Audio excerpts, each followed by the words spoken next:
तुकाराम महाराज म्हणतात की विठ्ठला हे देवा, मी तुमच्याकडे दान मागायला आले ना, आणि मला तुम्ही दिलं पाहिजे. म्हणून ते काय म्हणतात बघूया. मी याचक तू दाता, काय सत्य पाहो आता. म्या तो पसरिला हात, करी आपले उचित. आम्ही घ्यावे नाम तुम्हा समाधान. तुका म्हणे देव राजा, वादखंडी तुझा माझा.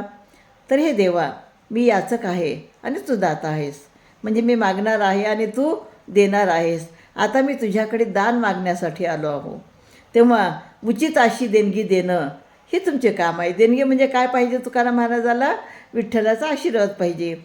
आणि मी देवा, मी तुमच्यापुढे तर आता हात पसरला आहे, परंतु उचित दान देणे हे तुमचे कर्तव्य आहे. आम्ही तुमचे नाम प्रेमाने घ्यावे, त्यामुळं तुम्ही आमचे तेवढ्याच प्रेमाने समाधान करावे, हे तुमचेच काम आहे. तुकाराम महाराज म्हणतात, हे देवराया, माझ्या बाबतीत तुम्ही तुमचे कर्तव्य पार पाडा आणि आपला शब्द पूर्ण करा.